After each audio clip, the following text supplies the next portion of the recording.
Soğuk algınlığı, grip, boğaz enfeksiyonu, norovirüs ishali, akut bronşit, alerjik astım, zatürre ve sinüzit. Her mevsim kendi hastalıklarını da beraberinde getiriyor. En sık da sonbahar mevsiminde üst ve alt solunum yolu enfeksiyonlarında artış görülüyor. Sıcak yaz günlerinden serin havalara geçerken vücudumuz bu değişime uyum sağlamakta zorlanınca hastalıklar da kapımızı çalmaya başlıyor. Acıbadem Kozyatağı Hastanesi İç Hastalıkları ve Nefroloji uzmanı Profesör Doktor Tevfik Rıfkı Evrenkaya, soğuk havanın bağışıklık sistemimizi baskıladığını ve enfeksiyonlara karşı direncimizi kırdığını belirterek sonbahara özgü bulaşıcı hastalıklardan korunmamız için almamız gereken önlemleri anlattı. Çoğumuz mevsim geçişlerinde pek çok mikrobik hastalığa yakalanıyoruz. Özellikle viral enfeksiyonlar kolayca bulaşıyor ve bu durum yaşlılar, küçük çocuklarla bağışıklık sistemi zayıf olan kişilerde ciddi sorunlar oluşturabiliyor. Sonbaharda artış gösteren hastalıklardan korunmada ise güçlü bir bağışıklık sistemi kilit rol oynuyor. Yaşam alışkanlığımızda yapacağımız basit düzenlemelerle sonbahar hastalıklarından bütün oranda korunmamız ise mümkün olabiliyor. Bunun için de sonbahar hastalıklarına karşı yapmamız gereken 25 etkili yöntemi şöyle sıralayabiliriz. Yaşam alanları kuralları.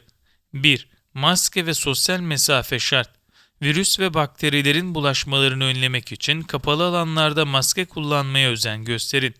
Diğer insanlarla aranızdaki 1,5 metre mesafeyi mutlaka koruyun. 2. Hijyen çok önemli. Kirli ortamlarda virüs ve bakterilerin bulaşma riskinin artması nedeniyle yaşam alanınız temiz ve düzenli olsun. 3. Odanızı havalandırın. Odayı havalandırmak ortamdaki oksijen konsantrasyonunu artırarak anaerob organizmaların yani oksijen olmayan ortamlarda hücresel solunum yapan bakterilerin yok olmasını sağlıyor. Dolayısıyla bulunduğumuz odayı her gün 2 kez 10 dakika süreyle havalandırın. 4. Kalabalık ortamlarda bulunmayın. Virüs ve bakteriler kolayca bulaşabildikleri için kalabalık ortamlarda zaman geçirmekten kaçının. 5. Gözlerinizi ovuşturmayın. Virüs ve bakteriler ağız, burun ile göz yoluyla vücudumuza giriyor. Dolayısıyla bir yere dokunduktan sonra ellerinizle ağız ve burnunuzu ellemeyin. Gözlerinizi ovuşturmayın. Kişisel hijyen kuralları. 6. Ellerinizi mutlaka yıkayın. Ellerinizi dışarıdan gelir gelmez tuvaleti kullandıktan sonra yemek yemeden ve yiyecek hazırlamadan önce 20 saniye boyunca iyice yıkayın. 7. Sık sık dezenfekte edin. Tuvaletlerinizi sık sık dezenfektanlarla temizleyin. Ayrıca kapı kollarını, mutfak tezgahını, giriş kapısındaki antreyi ve diğer sık dokunulan yüzeyleri de düzenli olarak dezenfekte edin. 8. Dışarıdan gelince duş alın. Dışarıda yüzünüze, ellerinize, gövdenize ve saçlarınıza birçok mikroorganizmayla artık bulaşıyor. Bu nedenle dışarıda zaman geçirdikten sonra evinizde mutlaka duş alın. 9. Sıcak, tuzlu suyla gargara yapın. Boğazda biriken kötü mukuslar yani salgılar, tıkaçlar oluşturarak ya da uygun konak alanları oluşturarak hastalanmanıza neden oluyor. Kötü mukustan kurtulmak için günde 2 kez sıcak tuzlu suyla gargara yapmanızda fayda vardır. Hastalandığınızda da aynı işlemi tekrarlamanız çabuk iyileşmenize yardımcı olacaktır. 10. Tuzlu su spreyi kullanın. Burnumuz nemi, soluma havasındaki mikroorganizmaları bir tuzak gibi yakalıyor. Tuzlu su spreyleriyle burnunuzu nemli tutun. Bu işlemi sonbahar ve kış mevsimlerinde her gün sabah akşam yapabilirsiniz. Beslenme alışkanlığı kuralları. 11. C vitamini şart. C vitamininin en önemli özelliği bağışıklık sistemini güçlendirmesi. Portakal, limon, mandalina, nar, kuşburnu, yeşil biber, maydanoz, roka, ıspanak ve karnabahar gibi C vitamininden zengin sebze ile meyveleri düzenli olarak tüketin. 12. Suyunuz soğuk değil, ılık olsun. Mukoza solunum ile sindirim sisteminin iç yüzeyini döşeyen ve mukus salgılayan zara benzeyen bir yapıdadır. Salgıladığı IgA türü antikorlarıyla enfeksiyonlara karşı savaşmak için önemli bir işlevi vardır. Solunum yollarındaki mukozanın direncini düşürdükleri için soğuk su ve meşrubat içmekten kaçının. Sıcak ve ılık sıvılar ise mukozanın direncini düşürmezler. 13. Sık sık sıvı tüketin.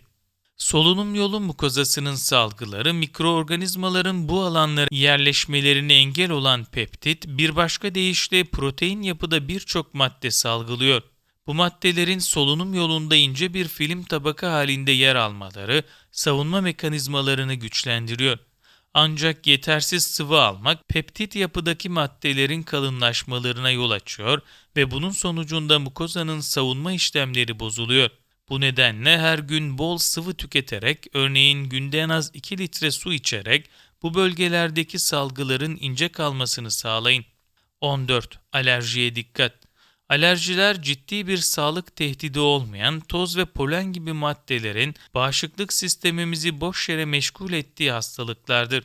Bağışıklık sisteminizi gerçekten tehdit olmayan konularla meşgul etmemek için alerjiniz olan yiyecekleri yemekten kaçının. 15. Balığı iyice pişirin.